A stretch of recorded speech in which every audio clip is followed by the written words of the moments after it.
Buenos días para con todos, espero que se encuentren muy bien, que estén bien comiditos, para que estén despiertos. Me han dicho que tengo que estar con ustedes como 2 horas, así que tengan cuidado porque el sueño, el espíritu de Morfeo, dicen, va a venir por aquí y les va a intentar hacer dormir.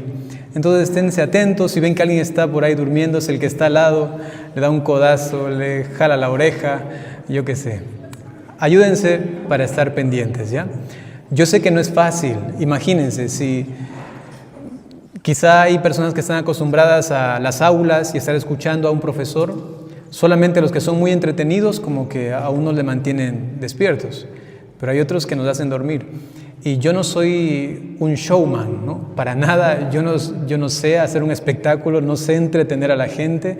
Yo vengo a hablar de Dios y pues si les puedo transmitir el fuego de mi amor que tengo aquí adentro a su corazón, pues bendito sea Dios, espero que sí. Ustedes saben que la barrera de los límites de la verbalización de las palabras a veces no ayudan. Yo he conocido a sacerdotes tan fervorosos, pero tan llenos de Dios, pero que es impresionante, pero cuando hablan a veces ni siquiera se les entiende. Y uno dice, San Juan de la Cruz, por ejemplo, decía, cuando vas a buscar a un sacerdote para consejo, decía él, ni siquiera busques al más santo, busca al que se le entienda, ¿no? Decía él, busca al que tiene inteligencia, que sabe del asunto y te puede ayudar, aunque no sea santo, decía él, ¿no?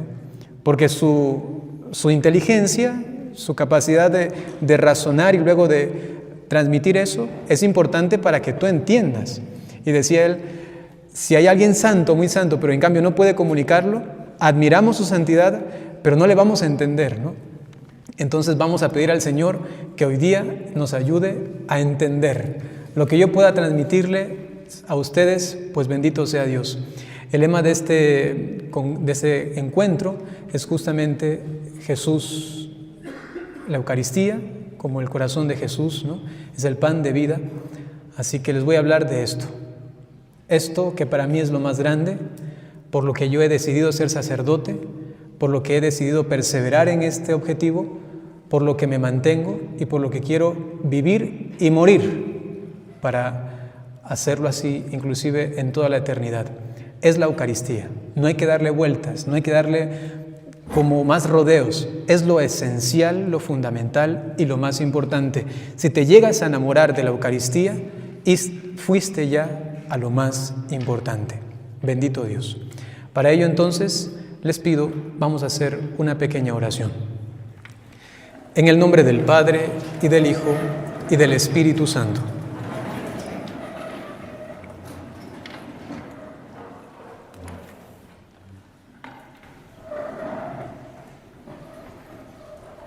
Te pedimos, Señor, que envíes tu Santo Espíritu a cada uno de nosotros para que en comunión de sentimientos, pensamientos, intenciones, podamos disponernos a recibir tu mensaje. Danos orar con fe. Danos disponer nuestra voluntad para amarte de verdad. Danos humillar nuestra inteligencia para que como una niña se deleite en tus verdades. Danos ilusionarnos por la vida de gracia, ilusionarnos para que nuestra vida se convierta en una Eucaristía constante. Le pedimos esto a la Santísima Virgen María. Ayúdanos, Santa Madre, intercede por nosotros. Ayúdanos a disponer nuestro corazón y que el Señor obre en nosotros a través de ti. Dios te salve María, llena eres de gracia, el Señor es contigo. Bendita eres entre todas las mujeres y bendito es el fruto de tu vientre, Jesús. Santa María, Madre de Dios, ruega por nosotros pecadores, ahora y en la hora de nuestra muerte. Amén. En el nombre del Padre, y del Hijo, y del Espíritu Santo.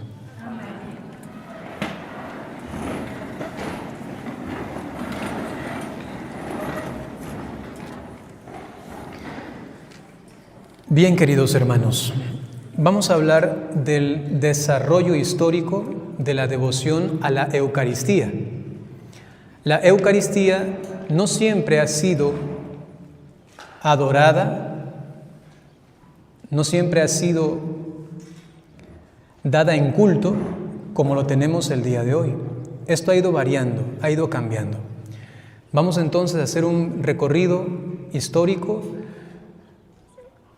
Decimos abuelo de pájaro, pasando rápidamente por algunas etapas hasta llegar a nuestros días. ¿Por qué es importante esto? Porque tenemos que entender qué es lo que primero vivieron los primeros cristianos para ver si eso coincide con lo que nosotros vivimos. Porque no ha de faltar por aquí algún pensamiento que no viene de Dios que nos dice, pero ¿Jesús está realmente en la Eucaristía?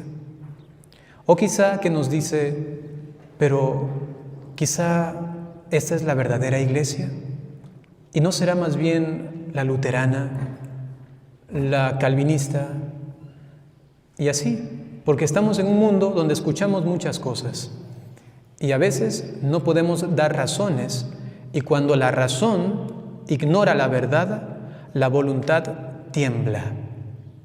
Cuando la razón no conoce la verdad, la voluntad es como una niña que no sabe y ahora tengo miedo porque está en penumbra, porque quien ilumina la voluntad es la inteligencia. Solamente hacemos lo que en la razón entendemos. Lo que es correcto, lo hago. Lo que sé que está mal, lo evito. ¿Con qué? Con la voluntad. Evidentemente también tenemos defectos y desórdenes en la voluntad que cuando sabemos que algo es bueno, la voluntad a veces no sigue, no se vuelve cómplice de la inteligencia y más bien se va por otro camino. Y nos pasa constantemente cuando pecamos. Es importante entonces tener esto aquí, en la cabecita, en la inteligencia, saber con plena seguridad que esta iglesia en la que yo estoy está conectada, entroncada, vivamente, realmente, en sucesión continua con esta iglesia primitiva. Para ello, vamos entonces a comenzar con el principio. ¿Cómo comenzó esto de la Eucaristía? ¿A quién se le ocurrió? ¿A la mente humana? Evidentemente que no. Los designios divinos han querido que Dios mismo, con prefiguraciones en el Antiguo Testamento, se nos manifestara como una realidad en el Nuevo Testamento. ¿Cuáles son algunas prefiguraciones del Antiguo Testamento? Muchas veces los profetas hablaban de esta palabra que quería llegar a ellos, que ellos la comunicaban. Uno de ellos decía, cuando escuchaba tus palabras, las devoraba. No solamente de pan vive el hombre, sino también de lo que sale de la boca de Dios. Y así la relación con Dios se iba estableciendo por medio de una especie de alimento espiritual, pero también material. Por ejemplo, en el desierto. Va en el Éxodo y ahora nos vamos a morir de hambre. ¿Qué vamos a hacer aquí? Y entonces Dios les da el maná. Con él podían subsistir. Lamentablemente, el ser humano, siempre incapaz de entregarse completamente a Dios porque se cierra a su gracia, no aceptó el maná. Lo comía, se alimentaba, pero comenzó a protestar contra Dios. ¿Se recuerdan qué le decía a Dios? Pues aún nos acordamos de las cebollas, de la carne que comíamos en Egipto, y aquí nosotros comiendo esto todos los días, quejándose. San Juan de la Cruz dice al respecto, el pueblo no aprendió a gustar del maná en el desierto porque todavía seguía atada su memoria al pasado. Y San Juan de la Cruz saca de allí una lección hermosísima y nos dice: imagínate una palomita que está en la rama de un árbol. Esta palomita puede estar atada a este árbol con un hilito o con cadenas de hierro. Sea cual sea, mientras esté atada, no podrá volar. Es lo que pasa con el alma. Puede ser que uno esté atado a tremendísimos pecados, no puedes volar. Pero si estás atado por lo menos a uno chiquito, tampoco podrás. No se puede. Porque para volar, para salir de la realidad contraria a Dios, uno tiene que hacerlo totalmente. Es que si hiciésemos conciencia de lo que significa el pecado, el poder de destrucción que tiene, que la Sagrada Escritura llega a decir que hasta la propia creación ha quedado tocada, degenerada, ha quedado herida por el pecado. Y uno dice, ¿pero cómo? Si el pecado yo lo cometo y es aquí, yo solito, quizá en mi cuarto, nadie me vio. ¿Pero cómo es eso? También la creación es el misterio de la iniquidad, el poder del mal, que no lo vemos. Y porque no lo vemos, a veces decimos, no pasa nada. Y luego, eso se va a complementar en el sentido del cuerpo místico de Cristo. Cuando yo peco, afecto a todo su cuerpo. Santa Catalina de Siena, imagínense, llegaba a confesarse y se confesaba de pecados ajenos. Y uno diría, pero no, a nosotros nos han enseñado que no hay que confesarse de pecados ajenos. Sí, no hay que confesarse de pecados ajenos. No vayas allí, padrecito, me quiero confesar, es que mi marido, y comienza, ¿no? No hay que confesarse de pecados ajenos. Pero lo que pasaba con Catalina de Siena era algo tan profundamente místico y teológico, que se los explico, que ella lo experimentaba así. Ella se iba a confesar con su confesor y quien terminaba hablando más es Catalina. El confesor se quedaba escuchándola, ¿no? Sigue hablando, por todo lo que decía. Era una cosa hermosísima. Y entre estas cosas explicaba esto: es que yo no soy santa todavía. Y como yo peco, sé que esto afecta a todo el cuerpo místico de Cristo. Y sé que se debilita todo el cuerpo místico de Cristo. Y mi pecado, San Juan Pablo II, el Catecismo de la Iglesia Católica, luego lo ha puesto así, ya eso es doctrina, es un pecado social. Siempre el pecado personal es un pecado social, porque involucra, impacta a todos. Y cuando el sacerdote cayó y cometió ese escándalo, si yo no soy santo y yo el día de ayer pequé o hoy día he pecado, sé que también he tenido que ver con eso. Porque estamos íntimamente unidos. Madre Teresa de Calcuta decía, es que si entendiéramos que nos pertenecemos. Evidentemente el pecado siempre es personal, hay que dejar eso muy clarito. Yo lo cometo porque a mí se me da la gana. Sin embargo, existen, digamos así, ambientes. Por ejemplo, si estamos en este ambiente es mucho más difícil pecar. Es como más complicado. Porque todos están hablando de Dios, la misa, la confesión, el hermanito también me dice Jesús te ama, el Padre nos está hablando de Jesús, es más difícil. Pero sale de aquí, ándate al antro, ándate a la discoteca, ándate a la fiesta familiar, que ahí van tus primos que les gusta tomar, beber, es un poco más complicado, estás ahí, tengo que resguardarme, tengo que mantener mi altura cristiana, me invitan a tomar, sí, unita está bien, no pasa nada. Y uno como que va aflojando. Y ha pasado. He conocido a personas muy buenas en la iglesia que luego, por el ambiente en el que se encuentran, han cometido pecados graves. Y realmente no han querido, pero a la final, seducidos por una cosa, por otra cosa, aquí y han caído. El ambiente es importante. ¿Y qué es lo que hace cuando yo estoy en gracia de Dios? Esa gracia en el cuerpo místico de Cristo es una especie de protección. ¿Qué es la intercesión? Si tú le dices a alguien, ora por mí, hermano, y el otro ora, ¿cómo actúa esa intercesión? Pues actúa, Catalina de Siena, esta mística, doctora de la iglesia, decía, consiste en que tú oras por esa persona e inclusive tú no tienes que hacer mucho por ella. Tu oración lo que va a hacer es disponer a que donde ella se encuentre y de la forma que sea, la gracia de Dios actúe. Y le aconsejaba a las madres, si están preocupadas por sus hijos, oren mucho por ellos, doblen rodillas, hagan ayunos. Estoy un poquito añadiendo yo para actualizar el mensaje de Catalina.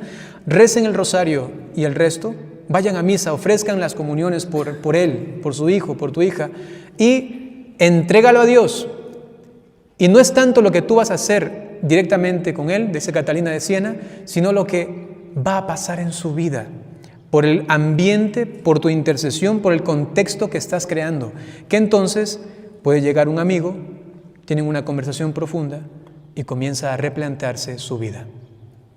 ¿Qué ha pasado? Pues muchísimas veces. No sé si alguno de ustedes se convirtió por todos los carajeos o por los caramba, no sé, de sus madres.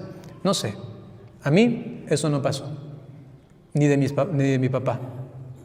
Fueron otras personas de diferentes maneras y gracias a la intercesión ¿de qué? De mi bisabuela. Ella orando el rosario todos los días por sus hijos, nietos, bisnietos. Catalina entendía este misterio ahora de la sociedad santificadora. Es importante esto. Entonces, regresando acá, este pueblo se encontraba todavía con la memoria anclada en el pasado, todavía atada a algo del pecado, y por eso no pudo nunca deleitarse con el maná. Ustedes imagínense, ¿cómo no va a ser deleitable el maná que viene del cielo? Pero el pueblo no lo aceptó. Y a continuación dicen los pasajes que quedaron los cuerpos de esa generación tumbados, muertos en el desierto. Y por eso ni siquiera Moisés pudo entrar a la tierra prometida. Hubo un par de pecados, ¿no?, de desconfianza a Dios. Entonces el Antiguo Testamento nos presenta ciertas comidas, pero luego no solamente un maná que baja del cielo, sino que luego Dios quiere hacer partícipe de ese alimento al ser humano. ¿Y cómo se dio esto? Los sacrificios en el templo. Pues llevaban los animales, llevaban una vaca, un toro, un cordero, un carnero. Llevaban los que eran pobres, dependiendo de para qué era, pues una palomita, 2 tórtolas. Han escuchado de esto, ¿verdad? Entonces se lleva esto para ir prefigurando que esta comunión con Dios se realizaba a través de la comida. Y fue esto concretizado en la Pascua judía. Jesús vino y tomó los elementos de la celebración judía de la Pascua y los hizo suyos, los cristianizó. Y nosotros entonces celebramos Pascua judía, evidentemente que no, celebramos Pascua cristiana. Imagínense, Jesús va con sus discípulos antes de entrar a propiamente su pasión dolorosísima. Él les dice, vayan a casa de fulano y preparen allí.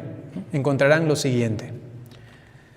Están en la fiesta de Pascua, o en la cena de Pascua, y lo primero que entendemos saltó como al pensamiento de los discípulos que eran judíos, fue, ¿y el cordero? ¿Dónde está el cordero? Si vamos a celebrar la Pascua judía, ¿dónde está el cordero? Y comienza la celebración. Tenemos los evangelios de Mateo, Marcos y Lucas que nos hablan al respecto de la Pascua del Señor. Esta Pascua me refiero a la última cena. El evangelio de Juan no habla al respecto. Él habla más bien del contexto de esta cena. Por eso en el Jueves Santo utilizamos el texto de San Juan, porque él nos habla del lavatorio de los pies, por ejemplo, o de la oración sacerdotal de Jesús en el capítulo 17. Pero en cambio, Mateo, Marcos y Lucas nos hablan concretamente de lo que pasó en esa cena. Pregunto, ¿por qué San Juan no habrá hablado de lo mismo? ¿Por qué San Juan escribió su evangelio después? Y como ya era conocida la cena del Señor, él tuvo que haber pensado, voy a hablarles ahora de lo que pasó en el contexto de esta cena. Porque Marcos, Mateo y Lucas ya hablaron al respecto. El evangelio de Juan es más tardío, ¿no? Algunos dicen año 90 más o menos. Bien, poco menos. Sucede que está Jesús, sus discípulos, ¿dónde está el Cordero?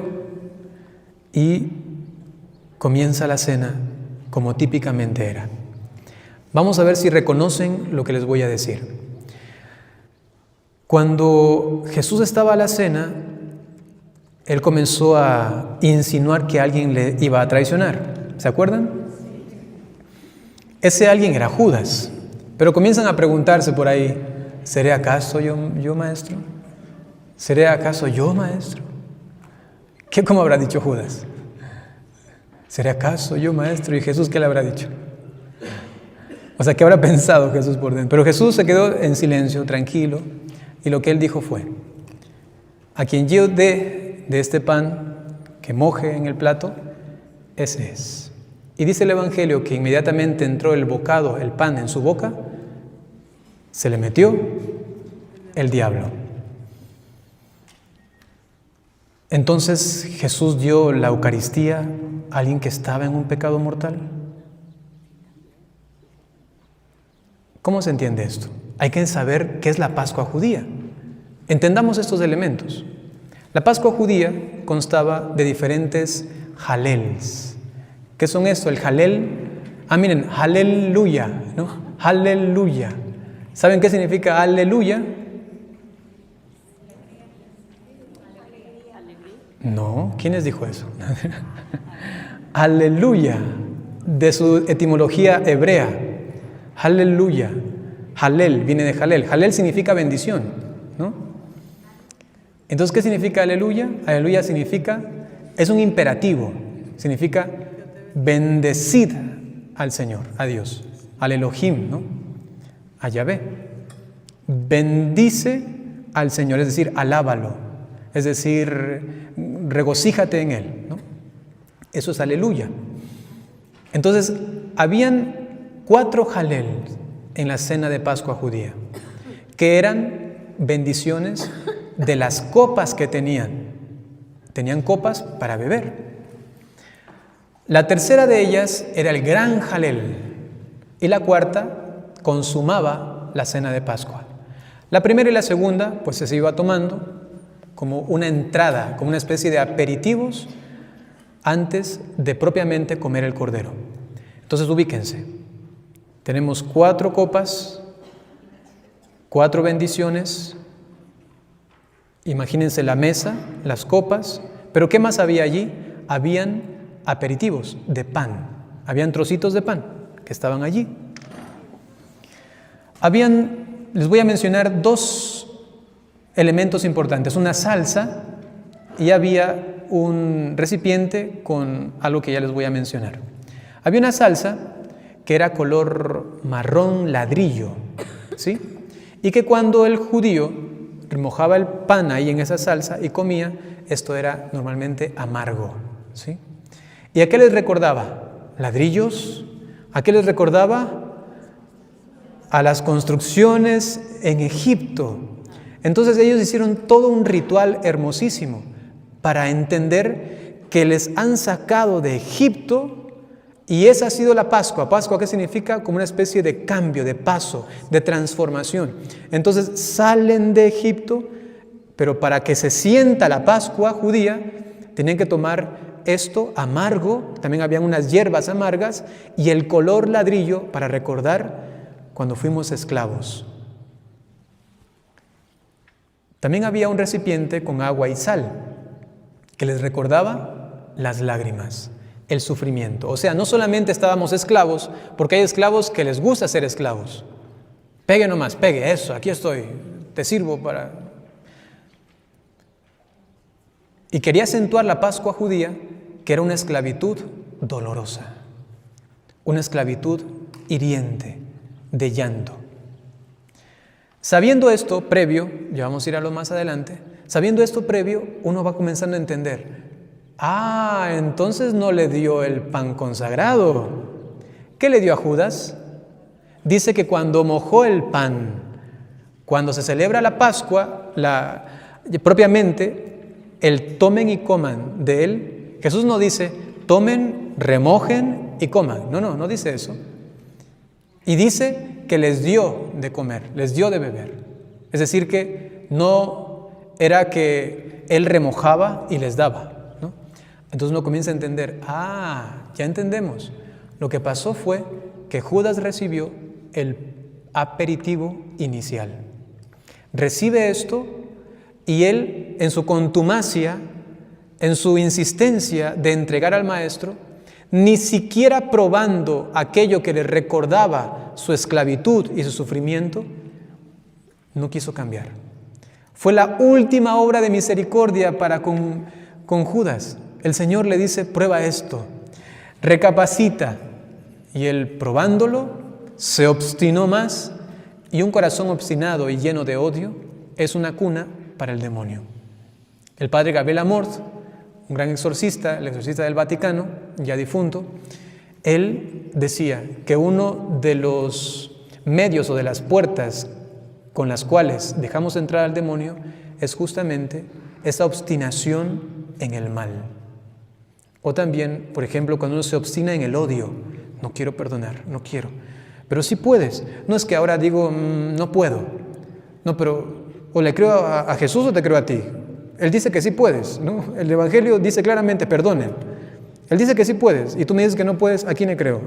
A Jesús. Entonces tú eres un mentiroso. Así de sencillo, porque perdonar no es sentir, perdonar es un acto de la voluntad, es una decisión. Yo te libero, ya no te voy a acusar. Aunque mis sentimientos se revuelvan por dentro y me digan, tú eres un tal y cual, me refreno y digo, te declaro libre, vete. No quiero acusarte de más, nunca más. Aunque te vea y mis sentimientos se aloquen por dentro, yo ya te he declarado libre, no soy tu juez. En esta perspectiva, pues el Señor le da una oportunidad a Judas. Conviértete, recapacita. Se obstina, cierra su corazón, escandalizado por el maestro, y se va a entregarlo. Pero ¿cómo fue Judas al principio?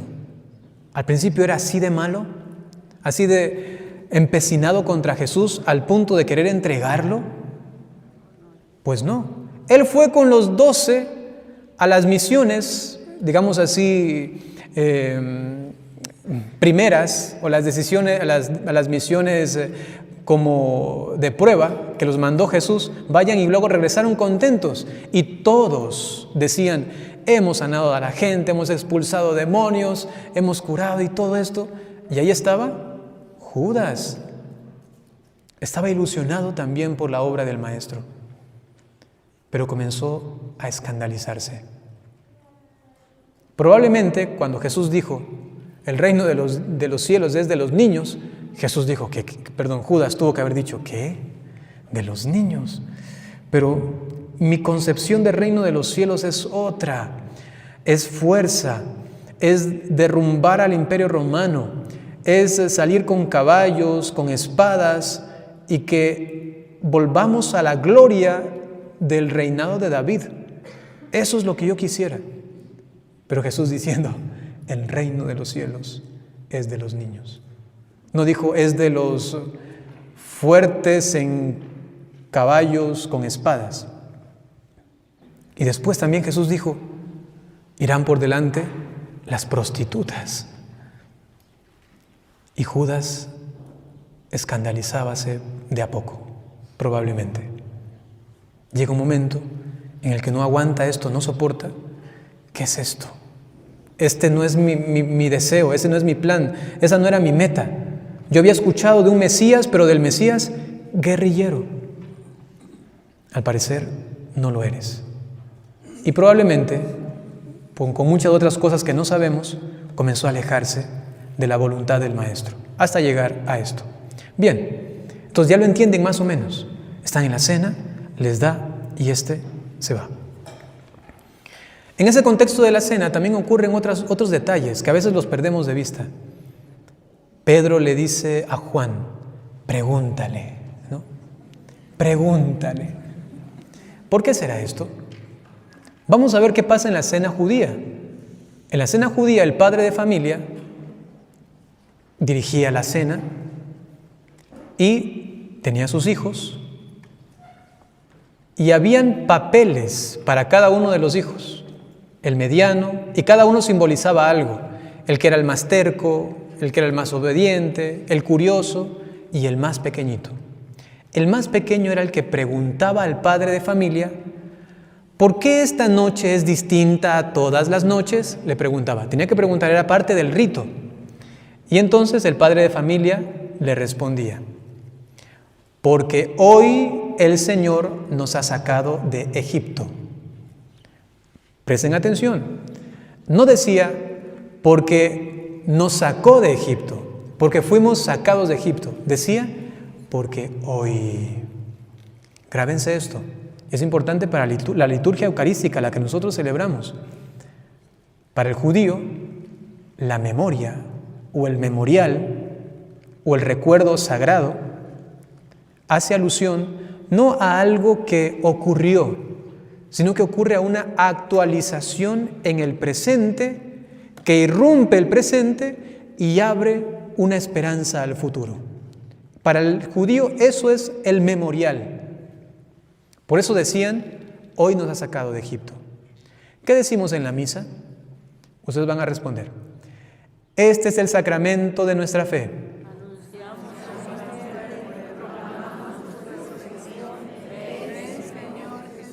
Ok, si se dan cuenta, el final de toda la plegaria eucarística termina con esto y dice, anunciamos tu muerte, proclamamos tu resurrección, ven Señor Jesús. Es decir, que lo que ha pasado en ese momento, que está realmente presente y sin embargo, el futuro, ya vienes. Es como un ya, pero todavía no porque ya vienes, pero es ya. Pero todavía no porque ya vienes, pero es ya. Es una especie de conjunción de la temporalidad, a tal punto que en escatología, cuando uno estudia teología, se habla del famoso ya, pero todavía no. ¿Sí? Ya. Todos tenemos todo ya, pero todavía no en plenitud. Por ejemplo, tú eres santo. San Pablo habla a las comunidades como la comunidad de los santos, porque tú y yo somos santos por el bautismo, pero todavía no por el pecado. Y llegaremos a manifestar esto que tenemos internamente, que ya lo tenemos en germen, en su plenitud, en el cielo. Algunos ya aquí lo tienen casi que al 100%, digamos así, que son los santos, aunque igual pecan. Y por eso en plenitud allá en el cielo. Santo Tomás de Aquino, por ejemplo, cuando él habla de las diferentes formas de ser hijos de Dios, él habla de la cuarta forma, la más plena de todas. La tercera es la que recibimos por el bautismo. La segunda es por ser criaturas de Dios. Seres humanos. Y la primera es porque somos criaturas. Y dice Santo Tomás de Aquino, todos por el hecho de ser criaturas, todo lo creado es como hijo de Dios, como hija de Dios. Ahora, el ser humano tiene no solamente una huella de Dios, sino que tiene huella y semejanza de Dios, dice. Y por ello es más hijo de Dios por huella y semejanza. Y por Cristo, por su gracia, ahora somos realmente hijos de Dios. Es un tercer grado. Pero él habla todavía de un cuarto. Y es lo que refiere justamente San Juan, cuando dice, aún no vemos claro. Pero cuando se manifieste Él, ya que somos hijos, veremos tal cual somos. Y llegaremos a ser hijos en plenitud. Santo Tomás de Aquino entonces dice, esta forma es la plenitud total consumada en el cielo. Para nosotros, entonces, esta experiencia de unificación con Él, con el Señor, es lo que nos anima a perseverar, a continuar y a tener en nuestra mente hacia dónde nos dirigimos. Entonces, estamos hablando del contexto de esta cena. Están preguntando, ¿y por qué esta cena, esta noche es distinta a todas las noches? Y va la respuesta, hoy, porque es algo actual, que abre al futuro, que se proyecta hacia la esperanza. ¿Qué pasó en la última cena, ya no judía, sino de Jesús? ¿Quién preguntó? El más pequeño, el más joven. A él le tocaba el turno de preguntar. Por eso Pedro le dice, pregúntale tú, ¿no? Porque eres el más pequeño y según el rito judío, pues tenía que el pequeño hacer la pregunta, ¿no? Y algunas preguntas también habían en este rito judío. Así se desarrolla esto. Ocurre también que hay otros que están preguntando. Por ahí preguntan, pues, muéstranos al Padre, ¿dónde es esto? Y Jesús le dice, yo soy el camino, la verdad y la vida, Santo Tomás, por ejemplo.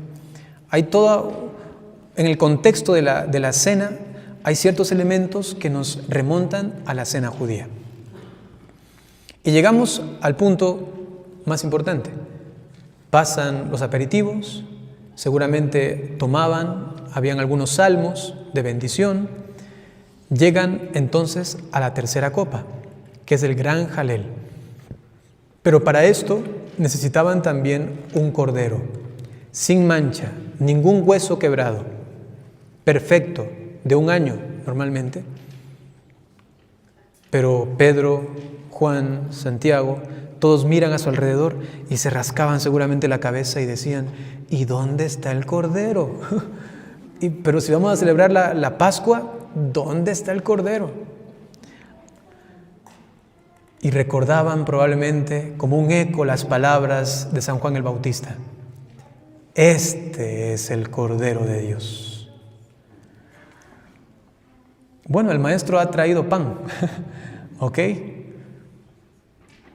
Y cuando Jesús comienza a hablar, probablemente no lo recordaban claro o no lo tenían bien profundizado, pero probablemente se comenzaban a recordar un poco esto. Capítulo 6 del Evangelio de Juan. ¿Qué ocurre allí? Primero, Jesús multiplica los panes. Entre paréntesis, queridos hermanos, quiero advertirles de algo. Estamos en una época de la Iglesia en la que hay una teología malvada, tóxica. Teología no católica, no tradicional, no actual, enraizada en la tradición. Que por ejemplo dicen, yo me acuerdo que estaba hablando con un señor y me decía, padre, ¿ha escuchado a este padre? Y yo le decía, no le conozco. Es que hoy día escuché una reflexión de él, ¿no? No es el padre John, cuidado, no es el padre John. Porque lo que voy a decir no es tan bueno, por eso digo, no es el padre John. Y yo le decía, ¿qué es lo que escuchaste? Es que dijo algo chéverísimo, ¿no? Y yo decía, a ver, ¿qué era? Un señor joven todavía. Me decía, es que me hizo entender algo que no había entendido antes. Yo digo, a ver, ¿qué fue? Es que el Padre dijo que cuando estaba en la multiplicación de los panes, Jesús lo que hizo fue dar generosamente de lo poco que le habían dado y la gente tenía guardado su comida y como vio la generosidad de Jesús, comenzó a sacar ellos también sus panes. Comenzaron a sacar y dice él, el Padre dijo que había ocurrido allí un milagro de generosidad. Porque comenzaron a sacar de lo que tenían y así y a compartir y entonces sobraron 7 canastas. ¿Qué? Esto no es teología católica. Esto es lo que se conoce como una especie de psicologización del Evangelio o racionalización, o también se llama desmitificación del Evangelio, que ya tiene sus buenos años, en los que algunos protestantes comenzaron a decir, bueno, todo lo que es milagro sobrenatural tiene explicación psicológica y racional, que es que cuidado con Ansel Grün. ¿Han escuchado con Ansel Grün? Es un famoso benedictino, sacerdote, que tiene cientos, no sé si miles de libros en bibliotecas católicas y que se lee más que al Papa Benedicto XVI, que se lee más que a San Juan de la Cruz, que se lee a veces más que la propia Biblia, que se lee más que el Catecismo. Y Ansel Grün, por ejemplo, en uno de sus libros habla de la liberación, el poder de la liberación, y entonces dice que el texto donde el padre estaba con su hijo enfermo, Jesús llega y entonces sana y todo esto, dice, no es que realmente Jesús lo curó, no es que estaba enfermo y lo sana, ¿no?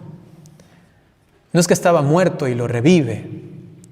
Lo que sucede allí es que Jesús comienza a hacerles una terapia, ¿no? Una terapia para que el padre se reconcilie con su hijo, el hijo ya no se sienta muerto por su padre porque su padre no le prestaba atención, y entonces ahora sí el padre mira a su hijo, se preocupa por él, y Jesús logró hacer una sanación psicológica del papá con el hijo, y el hijo se levanta y el hijo es curado en su psicología y sus traumas. Y ese es el milagro, una terapia psicológica, ¿no? Y entonces, de entre muchas cosas, algunos dicen el demonio no existe, el infierno no existe, y comienzan a sacar sus teorías. La palabra infierno no está en la Biblia, solamente dice Sheol, Hades, ¿no? Y entonces comienzan a sacar sus especulaciones, contrarias a la tradición, al magisterio, al Espíritu Santo que ha guiado a la iglesia. Y así, pues bueno, ni hablarles de la Virgen María y de San José, que también dicen cosas disparatadas, horribles, feas. Hasta por ahí una monjita andaba por internet diciendo cosas así, ¿no? Famosilla, la monjita, utilizando el nombre de la iglesia, hablando pestes contra San José y la Virgen María, porque ella decía, hay que ya hablar las cosas como son, ¿no? Ellos fueron una pareja normal, dice ella, ¿no? Solo que a la gente le da temor hablar de la sexualidad, dice ella. Una cosa horrible, ¿no? Entonces, al respecto del pan, dicen algunos, tengan cuidado, solamente fue generosidad. ¿Qué generosidad? Si hubiera sido generosidad, ¿cómo rayos iban a sobrar tantos canastos, ¿no? Y no hubiese sido algo espectacular, que después Jesús, cuando solamente tienen un pan, dice, ¿pero acaso no se acuerdan de que yo multipliqué los panes? O sea, no les está diciendo, ¿acaso no se acuerdan de que yo les hago sacar de sus bolsillos los panes? No, dice, ¿acaso no se acuerdan que yo multipliqué los panes? ¿No?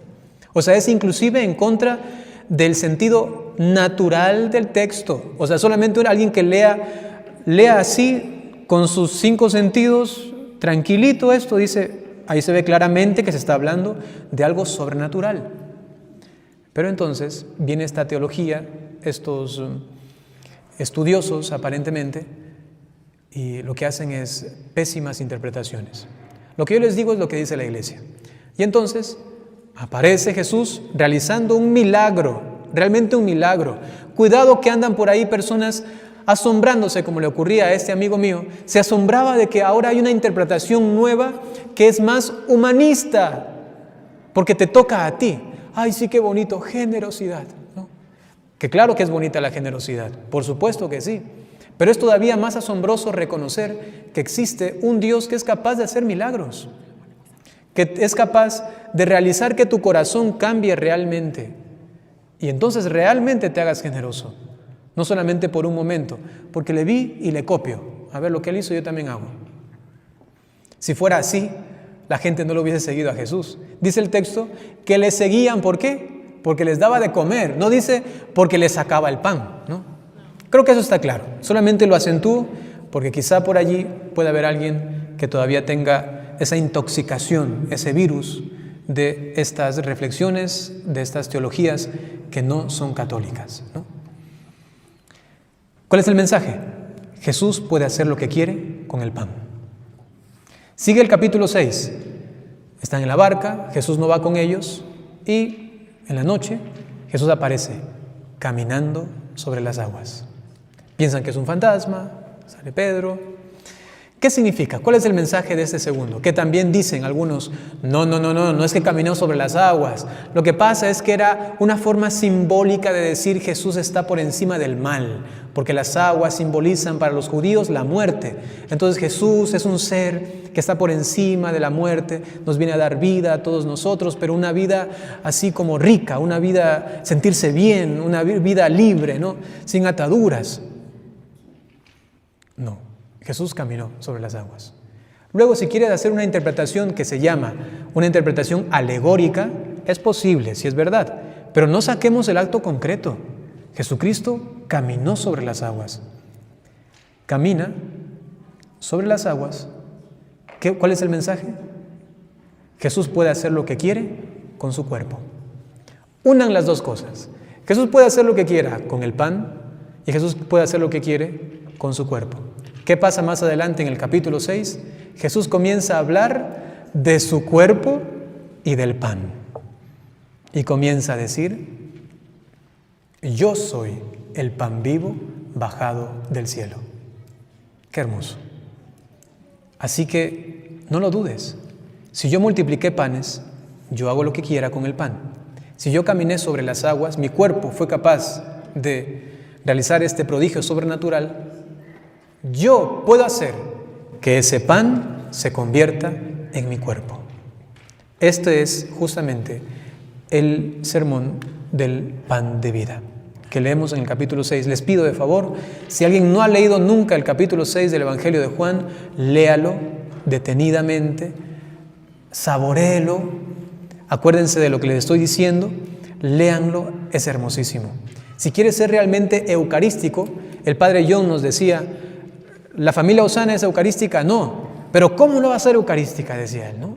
¿Pero cómo no? Si esto es algo intrínseco del ser católico, del ser cristiano. Todos debemos ser eucarísticos. Y si no has leído el capítulo 6, pues puedes ser eucarístico, pero das un mal testimonio, ¿no? O sea, puedes ser eucarístico, que ames muchísimo la Eucaristía, pero ¿no quieres serlo un poquito más? Entonces lee el capítulo 6 del Evangelio de Juan.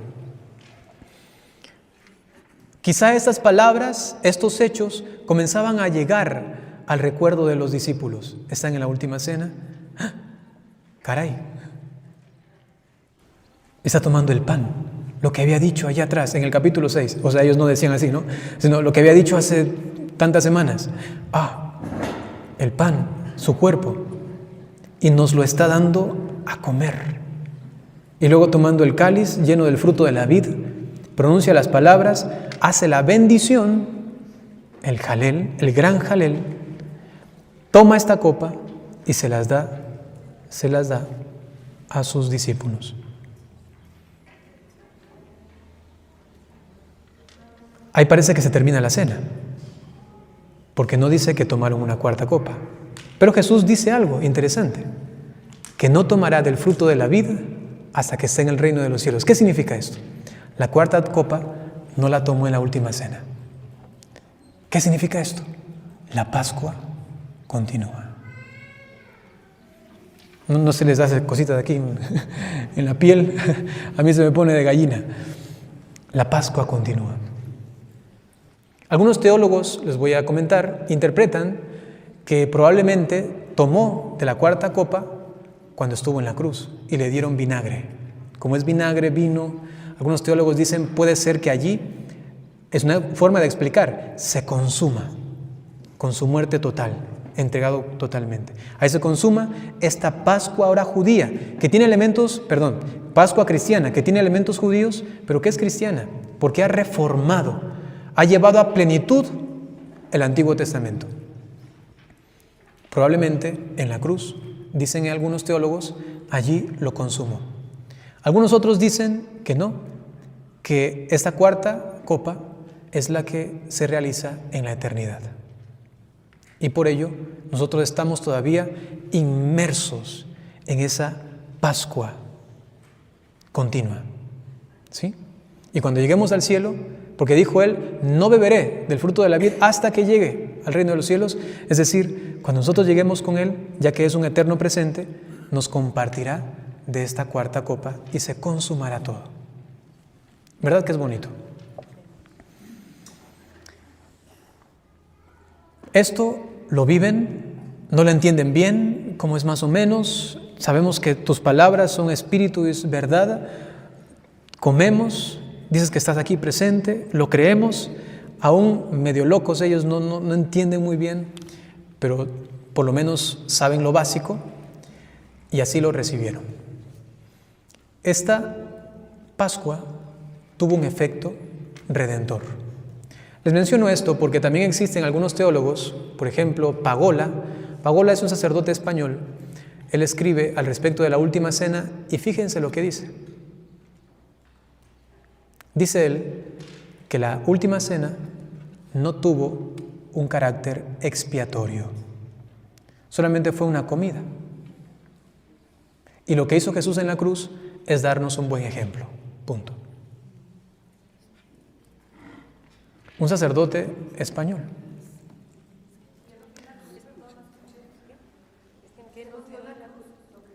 Solamente un ejemplo.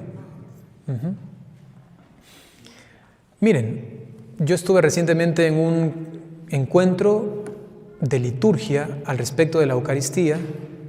Iban bastantes religiosas, monjitas y algunos sacerdotes, y yo pasaba por allí. Justo tenía que ir a otro lugar y dije, bueno, ya está de noche, voy a preguntar si es que me dejan dormir ahí. Pasé por allí, me dijeron que cómo no, que pase, y dije, voy a estar en una charla.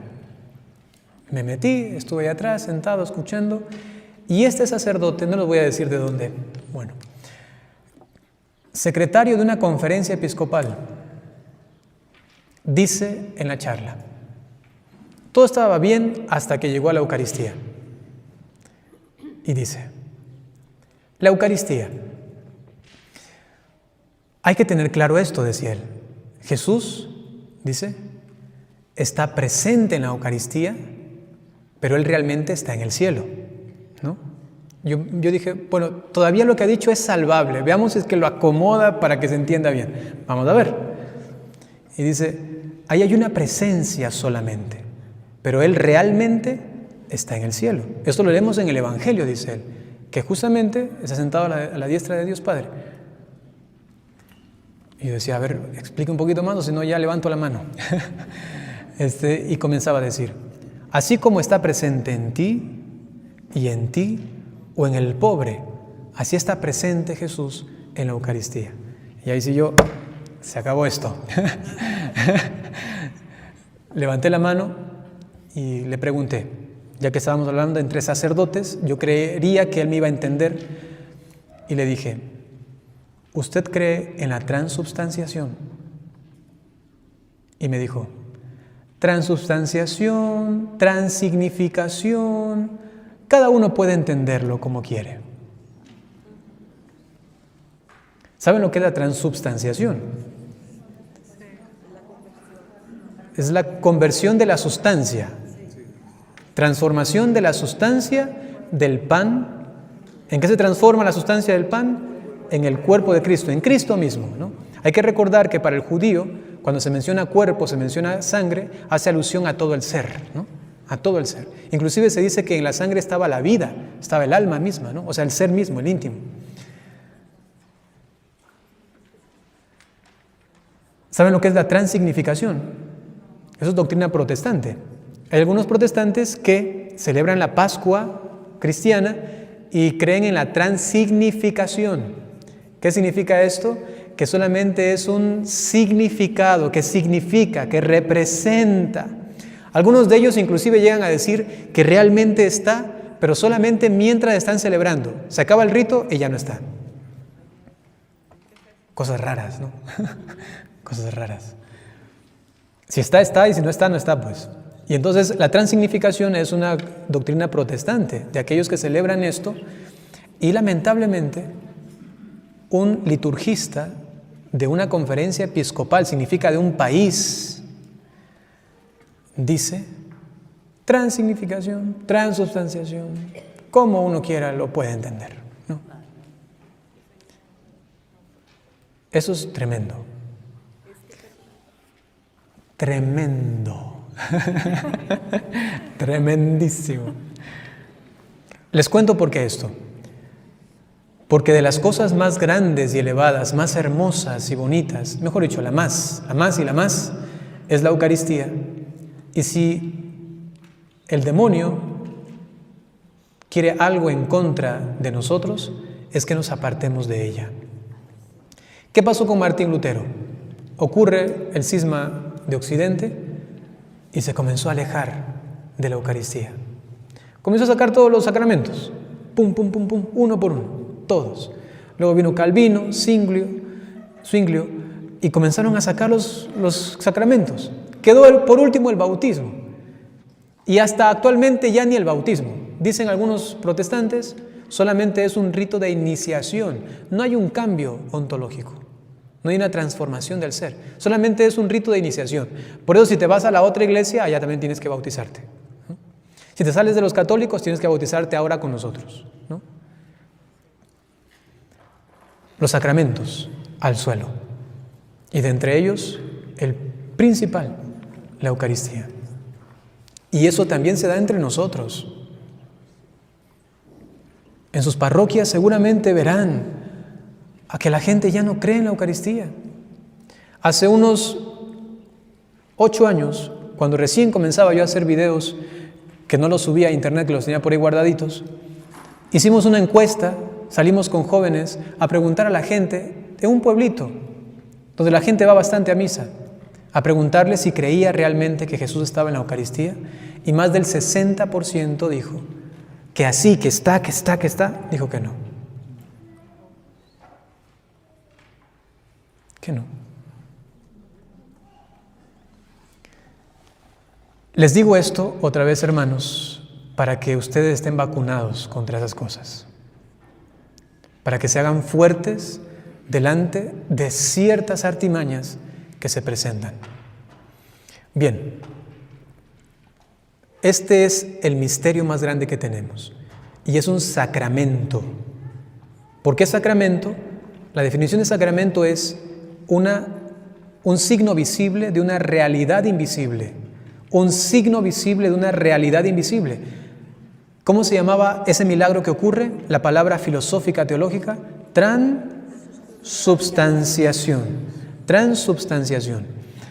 Cuando hay la transubstanciación, ojo a esto, el pan sigue sabiendo a pan, sigue oliendo a pan, sigue pesando como pesa el pan, porque no hay un cambio de accidentes.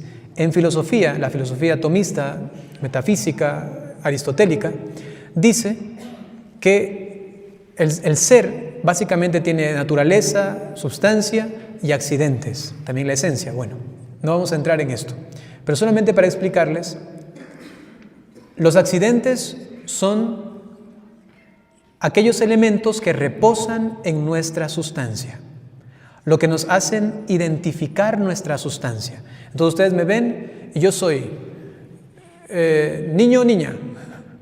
Ninguno, no soy niño. Entonces se dan cuenta por el exterior. ¿Soy varón o mujer? Varón. ¿Qué puedo decir? ¿Soy flaco o soy gordo? Soy flaco, parece, ¿no? Y comienzo a decir cosas de mí y ustedes se dan cuenta por mis accidentes. ¿Por qué se llaman accidentes? Porque yo pudiese ser de otro color de piel. Porque yo pudiese ser más alto. Pudiese ser más pequeño. Yo pudiese ser más gordo, más flaco. Porque lo exterior es solamente lo accidental. Y todos ustedes son un accidente. No, mentira. o sea, todos nosotros somos un accidente en términos metafísicos. Tengan cuidado. No estoy diciendo que ustedes son un error o algo parecido. Estoy diciendo que cada uno es distinto porque sus accidentes son distintos. Su color de cabello, sus colores de ojos y bla, bla, bla. Cada uno es distinto. Pero, atención a esto, todos somos seres humanos. Y por eso tenemos una misma dignidad. Y por eso la dignidad del feto, del embrión, del recién concebido, es la misma que la mía. Porque accidentalmente él está en otro proceso. Sus células están en un proceso distinto a las de las mías. Todos nosotros somos un conjunto de células, básicamente. Y el niño también, el bebé también, y se está gestando en estas células. En este momento a ustedes se les están muriendo células y se les están cayendo, por ahí andan. Y el viento viene y se las lleva, y están por ahí. Y se van regenerando otras, y por eso se van volviendo ancianos, igual yo, y vamos envejeciendo, porque las células se van muriendo, se regeneran, pero ya no tan perfectamente, y comienza pues todo esto, que se llama vejez, y al final la muerte. Eso es el accidente exterior, pero lo esencial, la forma del ser, esto interior, pues es la sustancia, ¿no? Yo soy lo que soy, ya sea con 1000 años o con un segundo de vida. Y esto permanece, la sustancia. Lo que ocurre en la misa es un milagro. Ocurre que hay un cambio de sustancia sin alterar los accidentes. Sin embargo, ustedes sabrán, hay milagros eucarísticos. ¿Qué significa? Que hay momentos en los que Dios ha querido manifestar un cambio de accidentes para manifestar la realidad de la esencia. Y de esto vamos a escuchar más adelante. Ya hablaremos de esto, ¿no? Tenemos una hermanita, estaba por ahí mirando en el cronograma, creo que se llama Aide, me parece, o si me equivoco, Edith. Ella es la que va a hablarnos acerca de esto. Aquí está, ¿no? Entonces, recordemos, hay un cambio de sustancia y por eso se da de esta manera. Por eso el sacramento, escuchen bien, el sacramento es un signo visible, está el signo del pan, pero de una realidad invisible. ¿Y eso invisible qué es? Cristo, realmente, allí presente, ¿sí? Y no solamente presente, como decía el secretario de la conferencia episcopal, sino que es, dice Jesús, yo soy, ¿no? El pan de vida. No dice yo significo o el pan significa, dice yo soy. Y todavía con un hebreísmo, un dicho judío, en verdad les digo. Es decir, lo que viene a continuación es muy importante y es literal. Lo que voy a decir es tal cual como lo van a escuchar. En verdad les digo. Y viene todo este discurso del pan de vida, cada vez que enfatiza tanto al respecto de su ser en el pan. ¿Y qué pasó después de la última cena? ¿Cómo lo vivieron las primeras comunidades cristianas? Es lo que seguimos ahora contemplando. Atención con esto, porque nos vamos a dar cuenta de cómo esto era tan importante. Porque hay hermanos protestantes que dicen, eso es un invento de la Iglesia Católica. Eso de la Eucaristía, eso de la misa. Dicen los protestantes, ahí andan los católicos. No les bastó con el sacrificio de Cristo y están que repiten y repiten lo mismo ahí como si ofrecen sacrificios y sacrificios a Dios. Y si uno no está al tanto, no está al pendiente, si no sabe qué responder, se queda frío y se queda hasta en ridículo y en vergüenza. Y se recuerdan lo que decía antes, el memorial es una actualización. Está muy mal dicho si alguien dice, estamos volviendo a sacrificar a Cristo.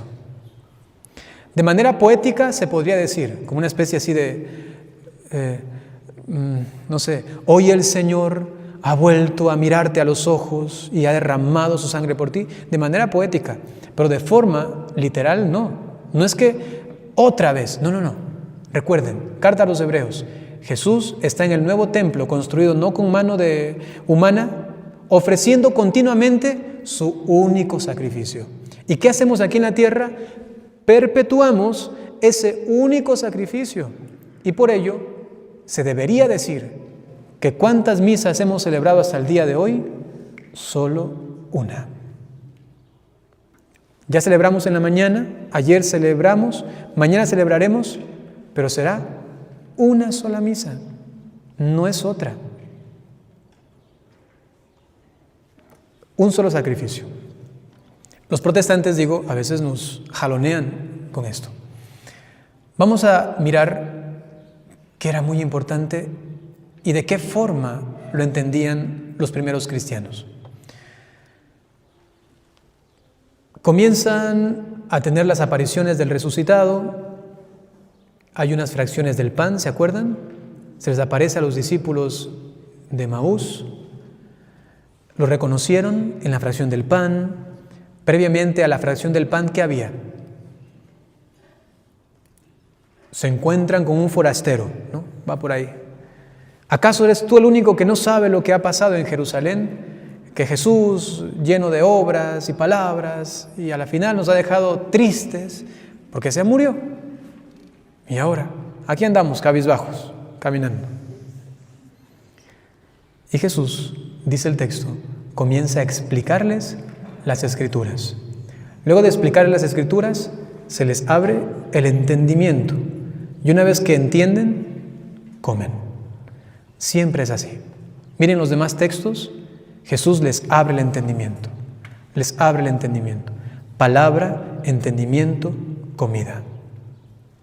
Antiguo Testamento, la palabra dirigida a los patriarcas, a los profetas, entienden cómo el Señor les ha sacado. Hay que reconocer que el entendimiento para el judío, el conocimiento, por ejemplo, es algo muy íntimo, es una experiencia. ¿Se acuerdan ustedes que dice el texto de San Lucas? Y no conoció a su mujer, refiriéndose a José con María, y no conoció a su mujer hasta que dio a luz a su hijo. Este conocer, ¿a qué hace referencia? A la relación sexual. ¿Se acuerdan en el Génesis? Ese es el árbol del conocimiento del bien y del mal. Y Dios le dice, no comas de este fruto. Este conocer significa experimentar íntimamente. Por eso es que desobedecieron a Dios y probaron del bien y del mal. Experimentaron el mal. Ese es el pecado, experimentar el mal. Obraron en contra de su voluntad. En términos íntimos de la pareja, el hombre y la mujer se conocen. ¿Qué significa? Tienen relaciones. Jesús abre el entendimiento para conocer, para tener experiencia de su palabra, y luego entonces comemos. San Agustín, por ejemplo, dice, solamente comerás de lo que has adorado. Para adorar tienes que reconocer a tu Dios. Y para reconocer a tu Dios tienes que conocerlo. ¿Lo conoces? ¿Lo reconoces presente? ¿Lo adoras?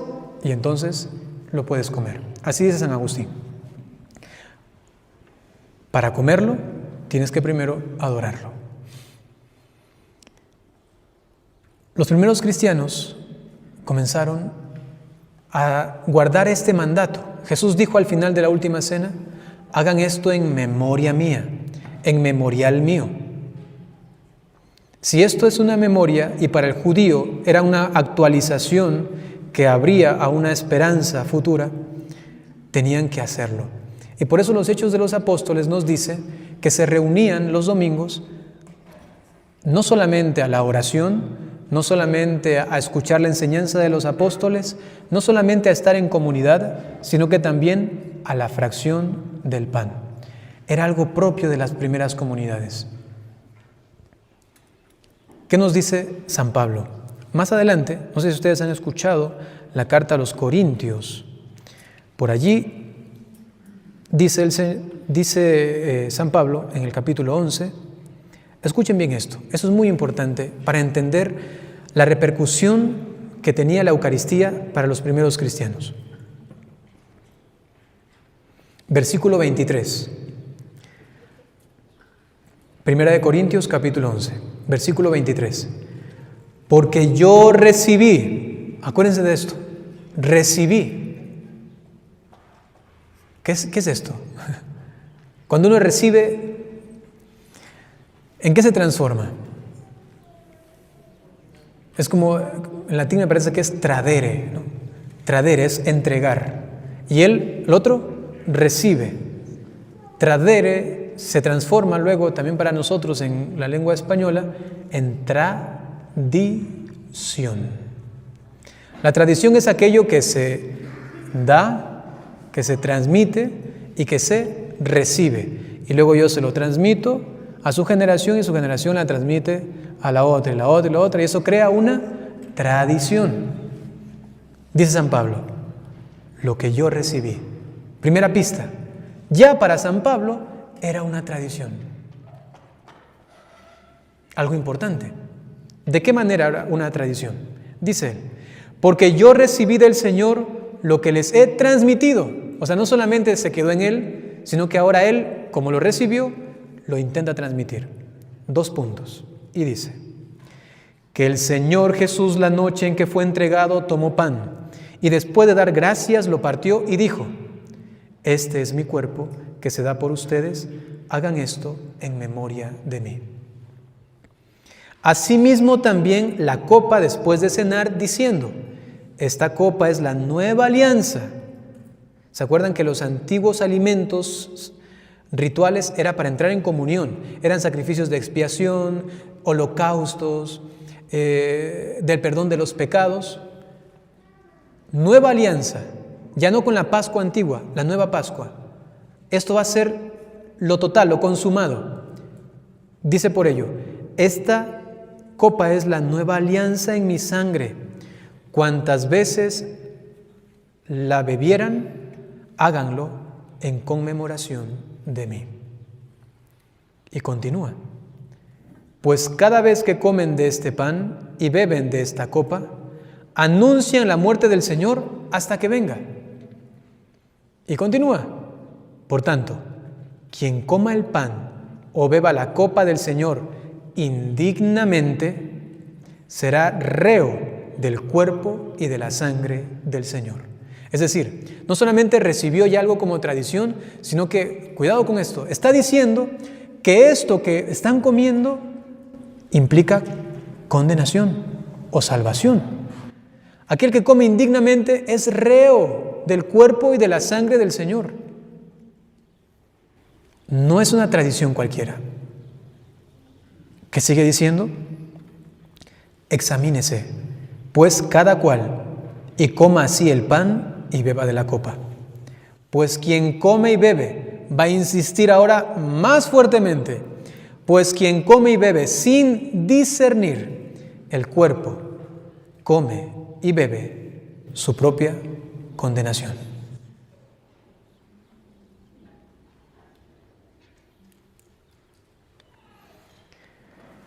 ¿Cuándo escribe esto San Pablo? Carta a los Corintios, primera carta. ¿Qué año fue escrita? Más o menos dicen algunos, es difícil datar así exactamente la fecha. Oscila entre el año 49 y 55. ¿Lo tienen? ¿Cuándo murió Jesús? 33 más o menos, según la tradición 33. 33 hasta, pongámosle 40. Pongámosle hasta 50, 17 años. Digamos que pasaron entre 15 y 20 años. Pero eso ya lo había recibido San Pablo. ¿Y de quién lo habrá recibido? ¿San Pablo acaso no tenía que ir un ratito donde Pedro? ¿Se encontró con Pedro? Por supuesto. Hace toda una hazaña, se va a Arabia, que está por aquí, por allá. ¿Recuerdan de esto? ¿Sí? ¿Por allá atrás? ¿Están despiertos? Hello. ¿Sí? ¿Sabían que Pablo estaba en Arabia? ¿O no? Estoy diciendo mentiras. ¿Arabia? Ok. Claro, San Pablo estuvo en Arabia. Él fue. Y si quieren se los leo a continuación. Y vamos a ver lo que ocurre. Atención. Dice San Pablo en la carta a los Gálatas. El capítulo 1 dice lo siguiente. Está contando un poco de su testimonio. A él le gustaba, algunas veces cuenta su testimonio en sus cartas y en Hechos de los Apóstoles, y dice lo siguiente. Mas cuando aquel que me separó desde el seno de mi madre y me llamó por su gracia, tuvo a bien revelar en mí a su Hijo, para que le anunciase entre los gentiles al punto, sin pedir consejo, ni a la carne ni a la sangre. Cuando él recibe recién esto, en Damasco, se convierte y estaba loco por anunciar a Cristo. ¿Sí? Esto lo recibió directamente desde el cielo. Esto. Y continúa. Pues ya estáis enterados de mi conducta anterior en el judaísmo, cuán encarnizadamente perseguía a la iglesia de Dios y la devastaba, y cómo sobrepasaba en el judaísmo a muchos de mis compatriotas contemporáneos, superándolos en el celo por las tradiciones de mis padres. Y comienza diciendo: mas cuando aquel que me separó desde el seno de mi madre, y consiguió esto, dice: sin subir a Jerusalén, donde los apóstoles anteriores a mí, me fui a Arabia, de donde nuevamente volví a Damasco. Luego de allí, a 3 años, subí a Jerusalén para conocer ¿a quién? A Cefas. Y permanecí 15 días en su compañía. Versículo 18. Y no vi a ningún otro apóstol, sí a Santiago, el menor del Señor. Muchos dicen que muy probablemente aquí en este encuentro con Pedro es que él recibe, porque él dice: lo que yo recibí, le transmito. Eso que recibió muy probablemente lo recibió de San Pedro. Lo recibe y luego comienza a darle a los demás. Fíjense, año 33, conversión de San Pablo. Unos años después, 3 años después, se encuentra con Pedro, y ya en el año 50 más o menos, está escribiendo a los Corintios algo que él ya se sabía, que lo había recibido. Ya habían 15 años, 20 años de tradición de la última cena. Hasta aquí. Y esta última cena implicaba una definición de condenación o de salvación, ¿sí? Hasta aquí como que se parece a la Iglesia Católica, ¿no? Hasta aquí como que es la teología de la Iglesia Católica, ¿verdad? Pregunto, ¿quién más habla al respecto de esto? Solamente la Iglesia Católica. Los hermanos protestantes no. Los que sí hablan de esto evidentemente son los ortodoxos, porque ellos también están muy unidos a la Iglesia Católica, y hay ortodoxos católicos, y ellos tienen todos los sacramentos. Pero hablando aquí de nuestro ambiente occidental, pues, ¿qué cosas? Eso se parece mucho a lo que nosotros creemos, vivimos. Vamos a ver lo que ha ocurrido en los primeros siglos. Atención con esto. Desde el principio del cristianismo, la Eucaristía es la fuente, el centro y el culmen de toda la vida de la Iglesia. Como memorial de la pasión y de la resurrección de Cristo Salvador, como sacrificio de la nueva alianza, como cena que anticipa y prepara el banquete celestial, como signo y causa de la unidad de la Iglesia, como actualización perenne del misterio pascual, como pan de vida eterna y cáliz de salvación. La celebración de la Eucaristía es el centro indudable del cristianismo. Normalmente, la misa al principio se celebraba solo el domingo, pero ya en los siglos III y IV se generaliza la misa diaria. Entonces se comienza ya a hablar de una misa, una celebración eucarística. Para esto, si quieren anotar, anoten este nombre: San Justino, con J, Justino. Anoten San Cirilo, anoten San Ambrosio. Ustedes han escuchado la Didaché, o enseñanza de los apóstoles, ¿no? Que es lo que habían recibido de Jesucristo y habían enseñado. El autor es un autor anónimo, no sabemos quién lo escribió, pero sí recopila muchas cosas que hacían los primeros cristianos. Por ejemplo, el bautismo, ¿sí? Cómo realizaban el bautismo, cómo oraban también, cómo repetían oraciones. Y de entre lo que hablaban, también lo menciona celebrar la Eucaristía, ¿sí? ¿En qué fecha? Algunos dicen que puede ser desde el año 50, máximo hasta el año 120. Algunos dicen, los protestantes sobre todo, dicen, no, eso tuvo que haber sido del mediados del siglo II. Y sin embargo es muy antiguo, imagínense, digamos que es del año 150 como dicen los protestantes. 150 y ya nos dice que se reunían a celebrar la Eucaristía. ¿Sí? Ok, yo ahora no les voy a presentar el texto porque no tenía internet hasta ahora y entonces no conseguí el texto específico, pero les puedo garantizar que en la Didaché se encuentra, inclusive si hay una pausa, luego les puedo decir, ya que ya tengo internet, ¿no?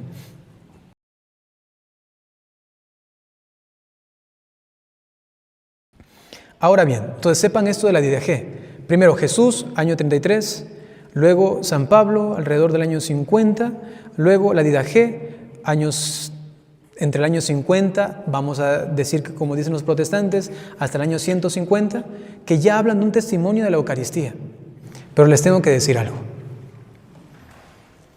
No todos la entendían correctamente, porque habían algunos desconocimientos, imperfecciones en el intelecto, y por eso es que la Iglesia iba creciendo en su profundización y en la evangelización al respecto de esto.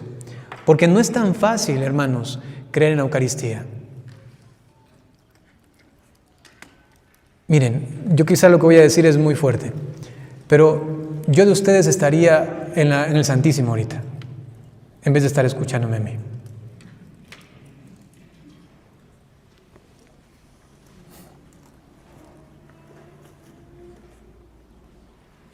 Porque ahí está todo. Pero Dios es tan paciente con nosotros. Vayan a escuchar al Padre Byron, que les acreciente un poquito el amor a la Eucaristía, que Él también se convenza más, me ame más, y ya cuando mendigándoles me regalen una horita, vamos a ir al Santísimo a adorarlo. ¿Se dan cuenta? Que no es solamente creer. Una cosa es creer como cree el demonio, si se quiere decir así, por convicción me refiero, o creer como cree alguien que recién conoce la Iglesia y que no entiende muy bien, que creer como cree una Santa Clara, enamoradísima de la Eucaristía. ¿Se entiende? Por eso, en este momento inclusive aprovechemos y hagamos un acto de humildad y digamos al Señor, aún no creo como debería. Es que no es tan fácil, hermanos, tomar el pan y decir, esto es mi cuerpo, y que tú sepas por convicción total, pero 5 minutos y ya te cansas. Media hora y se te acabaron todas las oraciones, ¿y ahora qué hago? ¿Has estado alguna vez unas 5 horas delante del Señor? Ahí, estoy contigo. Hoy saqué todo el día para estar contigo aquí. Aquí estamos los dos. Probablemente ninguno de los que estamos aquí hemos hecho esto. Cuando yo me convertí a la Iglesia Católica, cuando me hice cristiano de verdad, lo primero que me flechó fue la Eucaristía. Y en mis arranques de locura, se los comparto aquí en Chiqui, en secreto, en mis arranques de locura, yo contabilizaba cuántas horas estaba delante de Él, porque decía, quiero ofrecerte todo el tiempo que pueda, todo el tiempo. Es que a mí me dijeron, miren, yo estaba alejado de la iglesia hasta los 17 años. Cuando yo conozco a Jesús y me dicen que ahí está en la Eucaristía, pasaron muchas cosas para llegar a esa convicción, ¿no? Una cosa impresionante, me dijeron, ahí está, y iba a tener mi primera adoración al Santísimo. Y yo estaba nervioso, está Él ahí, ya quiero ir, vámonos. Estábamos en una charla, algo así, y seguían hablando, y yo ya, vámonos, quiero ir al Santísimo, vámonos, porque eso es lo más grande. Y entonces abren esa puerta y lo veo allá. Así, era un salón más o menos un poco más pequeño. Y yo entrando y lo veo. Y digo, ahí está, ¿no? Voy entrando y no pude dar más pasos. De rodillas me caí, ¿no? Me quedé ahí en la puerta. Ahí. Así. Ido. Tuve mi primera adoración al Santísimo. De rodillas, 3 horas. Así. No más. La gente hablaba porque estaban pasando el micrófono, cada uno decía unas palabritas, no sé qué habrán dicho, yo estaba perdido, solamente decía, ahí estás, lo sé, ahí estás. Y luego comenzaba yo a contar mis horas. Le pido a Dios que ese fervor, nunca me lo quite y que si lo he perdido, que lo acreciente y lo madure en mí. Entonces yo iba a veces a una capilla del Santísimo y comenzaba, decía, hoy día le voy a dedicar ¿cuántas horas? Y una vez contabilizaba 14 horas delante del Santísimo. Estaba ahí de rodillas o sentado. Ahí fue que yo creo que ahí fue que cuando me dañé la columna. Yo soy operado de la columna porque pasaba mucho tiempo de rodillas y siempre pasaba así, de rodillas y así. No sé por qué, pero me quebraba, como si me torcía un poco, ¿no? Y estaba así y solo lo miraba así. Era el típico joven loco que está por ahí en la parroquia que todos dicen, creo que le falla algo, ¿no? Anda mal, creo, psicológicamente. Ese era yo, ¿no? Pero es que yo estaba enamoradísimo, lo estoy. La Eucaristía, y pasaba horas y horas y horas y horas. Y por eso, cuando me vino la idea del sacerdocio, ¿saben cuántos días tuve que discernirlo? ¿Cuántas horas? Tuve que discernirlo. No lo discerní. Un día me desperté y sabía que tenía que ser sacerdote. Se acabó. Solo me puse de pie. O sea, me levanté. Ya. Como dicen por ahí, es hoy. Hoy lo recibí. El sacerdocio, esto es. Y ya nadie me podía sacar de eso. 2, 3 días me fui de la casa y a buscar dónde se hacen los sacerdotes. No sabía nada de eso. Solo sabía que quería confesar y celebrar la misa. Punto, ¿no?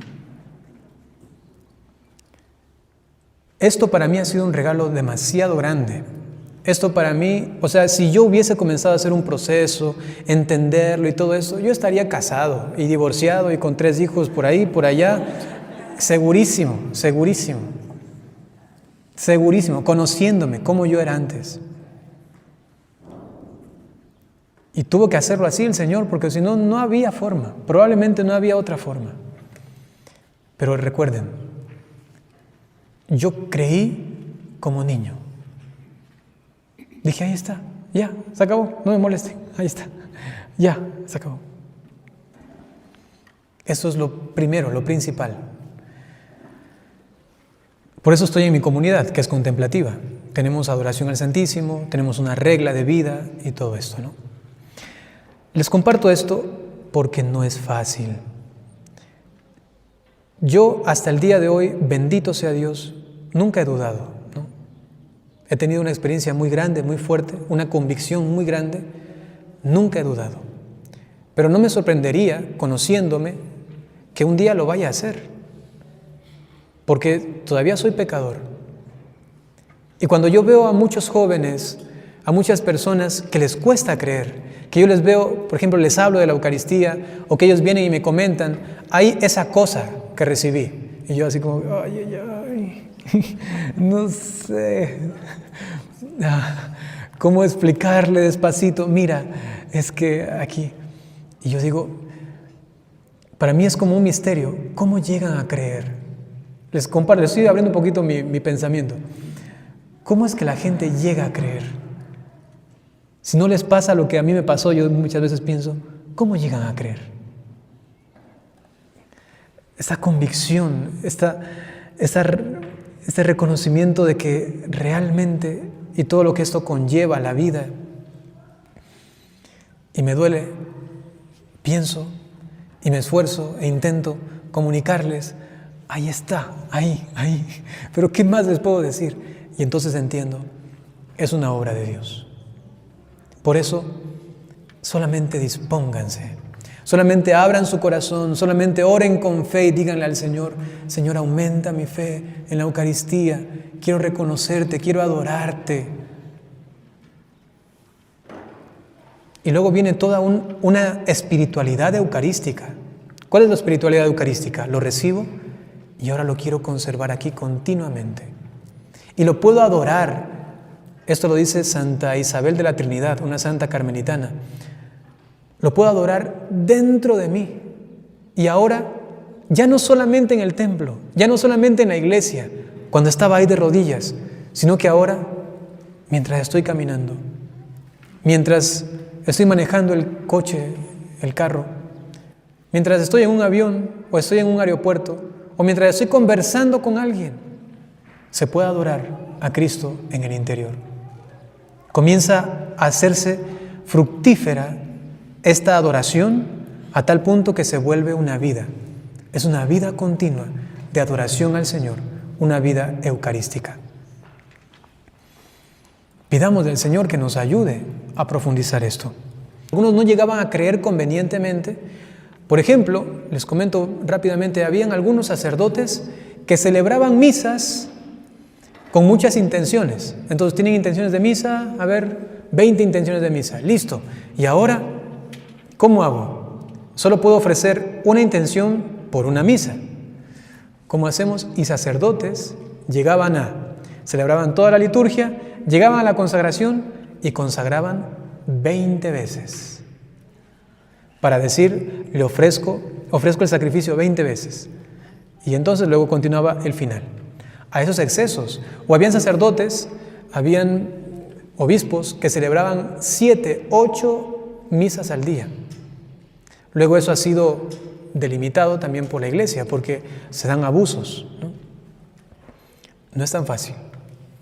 Pero por eso, Señor, tu gracia. Sin ella no puedo creer.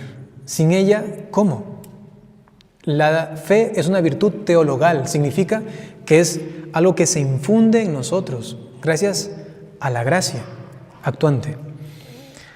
Veamos lo que dice entonces, ahora sí, San Justino.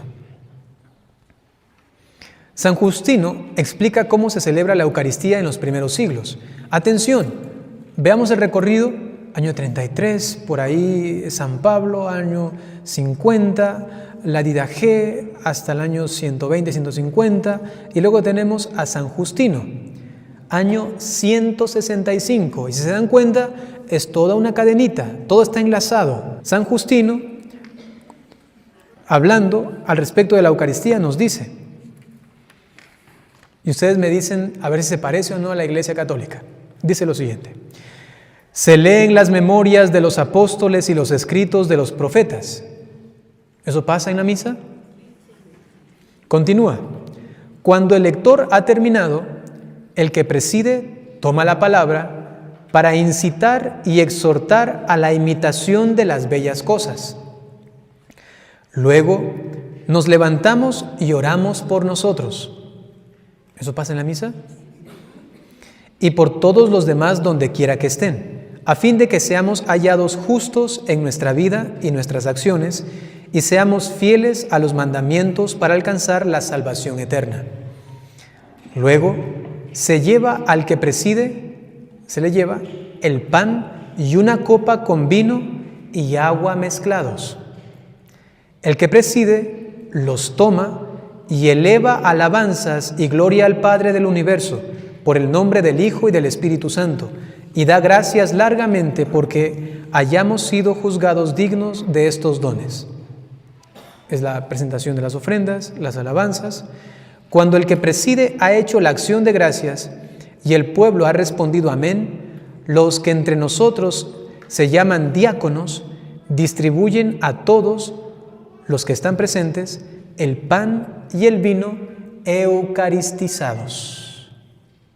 Ya están eucaristizados, están transubstanciados, están convertidos en el cuerpo y la sangre del Señor, y el diácono va y los reparte entre los fieles.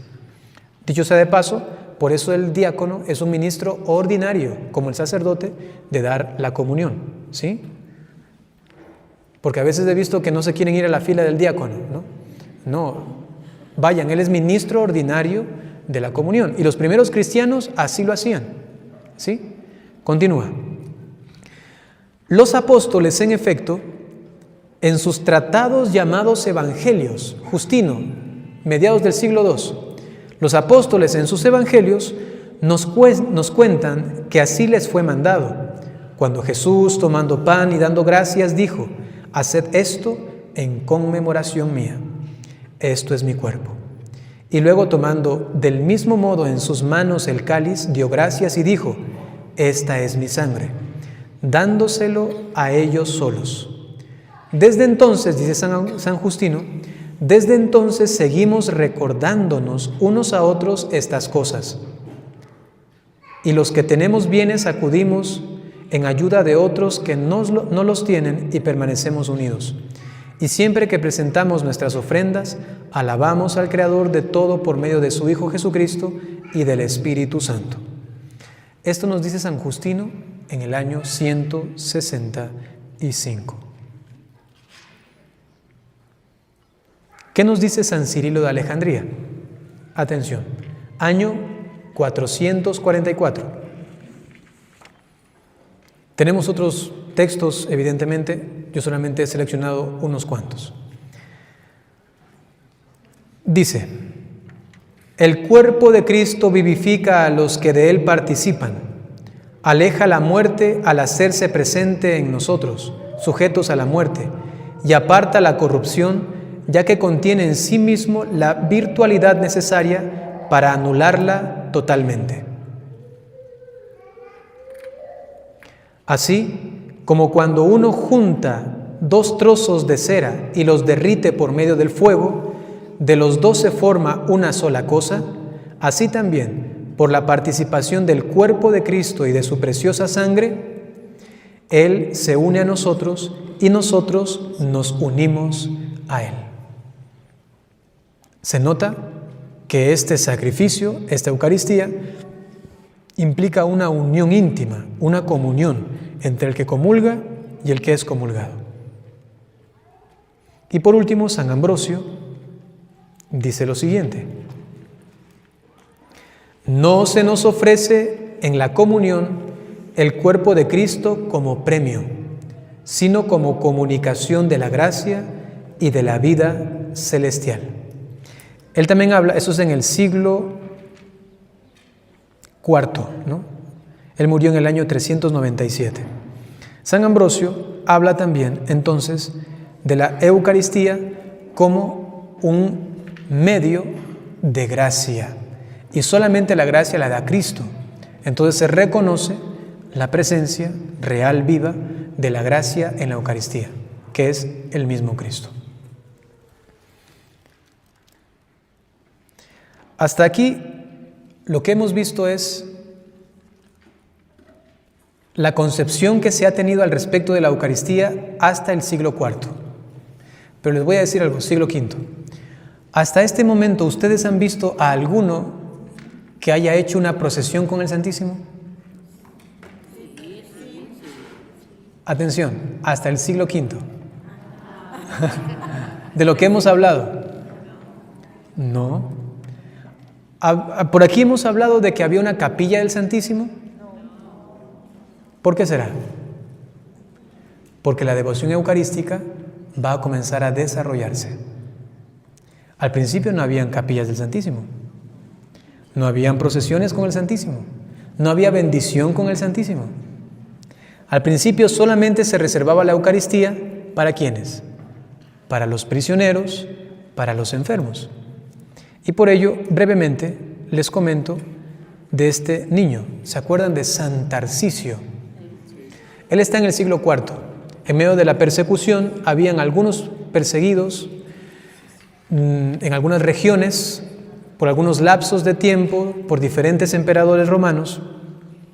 Y entonces a San Tarcisio le fue dada una tarea de parte del obispo, que vaya a entregar la Eucaristía a los cristianos encarcelados. ¿No les llama la atención nada de lo que estoy diciendo? Niño, llevar Eucaristía. Aquí entramos en un tema peliagudo. Algunos dicen, si el laico toca la Eucaristía, es sacrilegio. Y aquí entramos en un tema peliagudo, difícil. Algunos dicen, no, si reciben la comunión en la mano, sacrilegio, pecado mortal. Que los laicos no pueden dar la comunión al pueblo.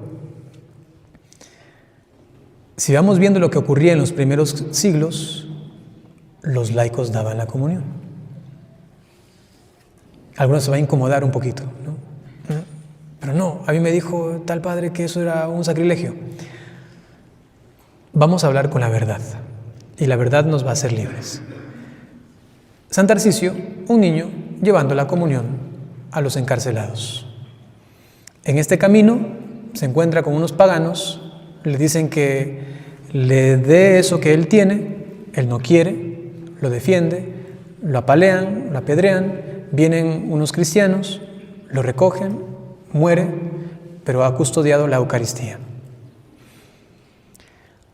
Desde el principio, o al principio del cristianismo, en persecuciones, atención, solo en persecuciones, daban los laicos la Eucaristía. El sacerdote le daba para que la lleve y daba la Eucaristía. De esto hay más, muchos más datos históricos, ¿no? Luego se comienza a restringir, evidentemente, porque es una cuestión también de disciplina, porque pueden haber muchos excesos. Y para resumirles este puntito solamente, actualmente, ¿qué dice la Iglesia?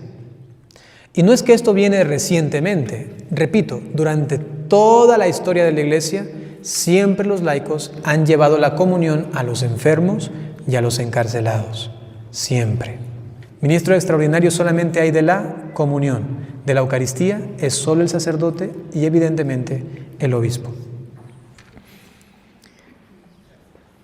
Ministro ordinario de la Eucaristía significa consagrar, ¿no? Eso es el ministro ordinario de la Eucaristía. Lo otro es de la comunión, es llevar la hostia ya consagrada a dar la comunión.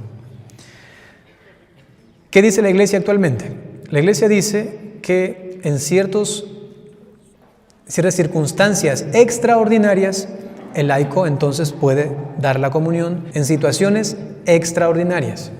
Por ejemplo, el día de ayer teníamos la misa, yo sabía que iban a comulgar unas 100 personas, 150 quizá, y dije, bueno, la cena viene después, si quiero acabar cabalito, no voy a hacerlo, pero no pasa nada, ¿no? Voy a predicar lo que tenga que predicar y voy a dar la comunión solo yo. No voy a llamar, alguno aquí es ministro extraordinario de la comunión, venga a ayudarme. No lo voy a hacer, ¿por qué? Porque no es necesario. Es solo cuando se necesita en una situación extraordinaria. Digamos que mi vuelo iba a salir a tal hora y tenía que irme. Entonces ahí sí le voy a decir, ministro extraordinario de la comunión, venga, ayúdeme, porque tengo que acabar porque se me va el vuelo. Entonces hay situaciones, pero acá, ¿qué vamos a comer más tarde? Pues no pasa nada, ¿no? No pasa nada, o sí pasa. Sí, padre, no pasa nada. Y entonces sé que van a comulgar 150 personas y yo tranquilamente, con toda paciencia, el cuerpo de Cristo, y no pasa nada. Me demoré ¿cuántos minutos más? Quizá unos 10 minutos más. No pasa nada. Para que se haga conciencia de que es algo muy sagrado y que si acaso la Iglesia te da permiso de tocarlo, será por algo muy extraordinario, fuera de lo común, algo anormal. Lo que pasa en la Iglesia es que se abusa de esto y aunque vienen a comulgar 15, 20, 30, el padre le dice al ministro, dé también usted la comunión. Y comienzan ahí como si ella fuera ministro ordinario. Y eso es un abuso litúrgico y eso, si tienes conciencia y lo haces, es un pecado de desobediencia para con la Iglesia. Si tu párroco te exige, le vas a decir que mi pecado, yo sé que es muy complicado, busquen las palabras, yo les voy a ser muy directos, que el Señor le tome en cuenta a usted lo que yo voy a hacer. Eso yo no debería hacerlo ahora, debería hacerlo usted. Y tenga. Sé que es complicado, busquen la forma, dulcemente, con caridad y todo, para poder hacer lo que pide la Iglesia. O si no, el valor de la Eucaristía comienza a perderse. Como el laico también lo hace, y aquí, ya, pues a mí también denme la comunión en la mano, yo comulgo, y todo así, y se pierde la concepción de lo que realmente está pasando y de lo que recibimos. O sea, imagínate, tú le miras a la otra y dices, pero esa es mi vecina, y ella va y saca el Santísimo, lo lleva al altar, da la comunión, y aquí, y yo también podría hacerlo. Y uno comienza, entre comillas, a igualarse, ¿no? Es decir, da lo mismo. Y ni siquiera a igualarse. Comienza a rebajar la Eucaristía. Por eso es importante seguir lo que dice la Iglesia para guardar y custodiar la sacralidad del Santísimo, de la Eucaristía. Hasta aquí vamos a llegar. Lo siguiente, estamos en el siglo V, vamos a llegar hasta el siglo XXI. Entonces, quedamos aquí y luego continuamos. Qué impresionante, han estado aquí despiertos, atentos, escuchándome. Están mal, están mal. ¿Cómo escuchan tanto a una persona, no? Muchas gracias por su atención.